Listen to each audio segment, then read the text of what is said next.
What is up, dudes and dudettes of the internet? My name's Scythe, and we are back again for another Trove patch notes.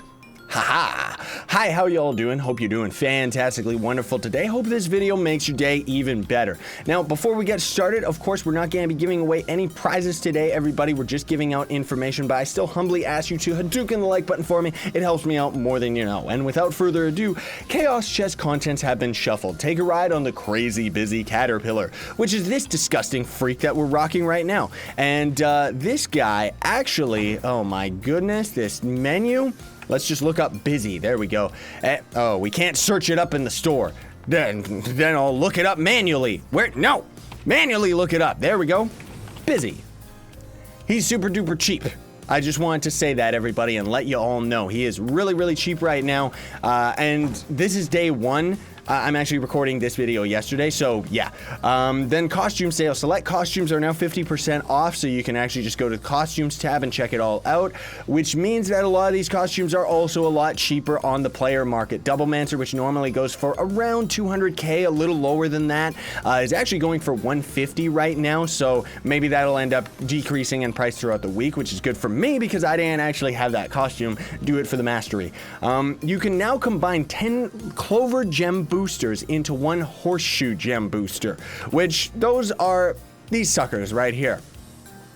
Absolutely useless. I'm sorry to say, everybody, that is one of the most useless things I've ever seen them add because they don't actually have it yet, but they're going to be adding it soon. There's actually an invisible karma bar on all of the gems right now, and needless to say, the luck clovers and the horseshoes barely make a difference between each other. Like, the odds of actually having a gem successfully level up, the difference between the jade clover and the horseshoe is almost nothing. So 10 tries sacrificed for one try does not make any sense to me. Don't do it. It's a beginner's trap.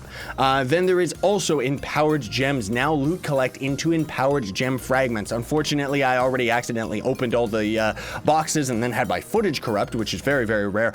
But the way that that works is you actually will take these empowered gems. Let's just pretend this is a normal radiant one, right? You can actually deconstruct them into these empowered gem fragments. 10 empowered gem fragments. You take that over to the adventurer's crafting table and come down here, and here's the stellar empowered gem box. Now this box, what it does is gives you a guaranteed stellar empowered gem, which is good, but the fact that it actually requires 10 normal empowered gems is a bit tough, especially for players that can't complete Ultra Daughter of the Moon and for people that can't get into the pay-to-win contest on the contest board. Granted, it's very easy to actually get into the ranking system of the empowered boxes because there's not really that many people that are even playing this game, so you usually can get within the 25,000 rank by doing like one or two things, like really simply. But the whole problem is that even with all of that, like, it's like, I think including the legendary tome and completing Ultra Daughter of the Moon, the maximum amount of empowered boxes you can get a week is like 13, not including the ones that you get from the contest. So that's 13 chances of getting 10 empowered gems that you would potentially put into a stellar gem. That is completely random stats, because as you can see right here, unfortunately, the game absolutely loves giving max health out on all of these gems, which is very disappointing because it's a very useless stat for a lot of the damage dealers, you know? But either way, rant over, hashtag.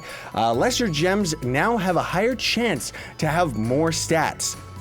I'm assuming that this is a bug that they just fixed from last week, because the way that the gems ended up working before, like, for some weird reason, I've ended up getting, is it I think it's 2-star on just a normal gem, or maybe it's 3-star, I forget, honestly. I think it's 2-star on a normal gem, 3-star on an empowered gem, but either way, you could actually get a 2-star gem, and it would actually only have 2 stats available, even though that's actually supposed to show all 3. Mario, and Luigi Mario, which is just really strange. So I just assume that that must be a bug that they ended up fixing, unless they're talking about just general stats and we're actually getting stronger.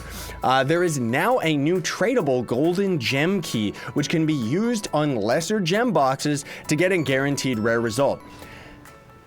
Absolutely useless item. Sorry to say again, like, seriously, that one is just it doesn't do anything, you know? It's just mostly served as a perk for buying this new 33 gem booster pack, which that's a little too pricey for 33 gem boosters, especially with the low amount of items that you actually get out of it. But the fact that these keys are tradable, geez Louise, is good, but their price is just way too absurd, like 50k just to get myself the karma bar on a gem box that I could normally do with either 70 boxes, which is 70 dungeons, or 35 if you're patron. Like, it really just doesn't make any sense to me. It seems pointless to me, right? So some people might end up using it, maybe pay to win players, I don't know.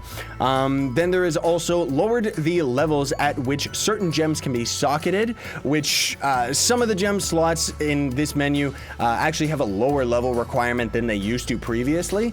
And the theory that I have around it, because there's a rumor that's going around. So hashtag confirmed, the Dino class is a thing. Lots of people still for some reason seem to think that it's not confirmed. It definitely is. And the devs have talked about they're going to actually be introducing a Jurassic biome with the new class. So that's very exciting. Unfortunately, it means that the class is probably months and months away because they're going to try and release it with the biome. Now, the thing that this is where the rumor comes in. So this could end up changing. Nobody actually knows if this is for sure, everybody. It's just kind of what we've heard from players, not necessarily the devs, is that they're going to make that new Jurassic biome an elemental world. So it's not actually a new biome, it's actually a new world, which can be kind of exciting. It's a little bit disappointing because I would love to see a new biome introduced into the game, because it's been like a million zillion years since they actually did that, and the elemental worlds they've added thus far don't really count.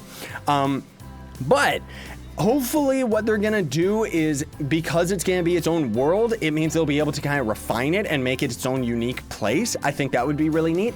And the reason that I assume they're lowering the level requirement for these gems is the other rumor is that it's going to give earth gems. So it would make sense to me if the earth gems would fill out the rest of the slots that those ones just ended up taking away, right? So that would make sense. Now, the part that gets scary about that is I wonder, are they going to end up nerfing all the players again, or are they just going to end up adding U10? Because they're not going to introduce a new set of gems without trying to add some form of difficulty. And I really hope that they don't end up nerfing us, because then it's just one step forward, two steps back. But that's what they always end up doing anyway. Dust no longer drops from gem boxes when you get a rare result. Gems only. MISC updates and changes. Horizontal air current blocks now show a directional indicator when placing them on the ground in build mode. So you can see that right there. Very, very nice. That's very handy for anybody that's trying to build like wing courses and stuff like that. Removed energy regen as a stat given to the pirate captain while he was leveling up, and it has been replaced with health regen. I'm sorry, but this one, like, the devs must have been facepalming so hard on that one, because Pirate Captain doesn't actually generate energy. So I guess since day one, they've given him energy regen as a stat, even though he doesn't benefit from that. So at least they ended up catching it, so that's good. And the health regen will probably make a difference once health regen ends up getting buffed in the near future, but honestly, who knows when that's gonna end up showing up. Fixed a bug where pulling out of a trade session can prevent the other person from starting a new trade session. I have no idea what that means. Fixed the little pup's head to be more symmetrical. The little pup is the pay-to-win ally that you have to spend money on. Atlas Reactor, which is a different game developed by Tryon Worlds. You have to spend money on that game in order to get the ally in this game. So I'll never have it. Fixed a bug. No, never mind. Removed extraneous. Okay, so anyways, they removed a bunch of purple torches from the hub.